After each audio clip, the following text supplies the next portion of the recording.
দুঃখে যাদের জীবন গড়া তাদের আবার দুঃখ কিসের। এটি কবির ভাষা। এই কবির ভাষাগুলো কোনো কোনো মানুষের জীবনে বাস্তবায়ন হয়ে বাস্তবায়ন করার ক্ষেত্রে, বাস্তবায়ন হওয়ার ক্ষেত্রে কোনো কোনো মানুষের সঙ্গে মিল হয়ে যায় এই কথাগুলো।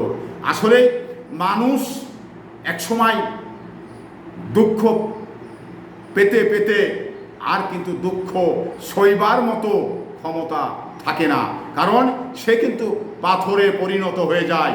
তো এই জন্যেই সে মানুষটি, ওই যে একটি কবি কথা বলেছিল, আবার পাথরের চোখেও জল, এই একটি কথা, এই কথাটা কিন্তু আসলে খুব গুরুত্বপূর্ণ কথা। পাথরের চোখে কোনো জল হয়? পাথরের চোখে কি আসলে জল বেরোয় না, কিন্তু কবির ভাষায় কিছু বাস্তবতার সাথেই মিল করে এই কথাগুলো বলা হয়। তো সংগ্রামী উপস্থিতি, আসলে আমরা যাদের দুঃখে জীবন গড়া তাদের আর দুঃখ বলে ভয়ের কিছু নেই। দুঃখ আসলেও তারা ভেঙে আর পড়ে না।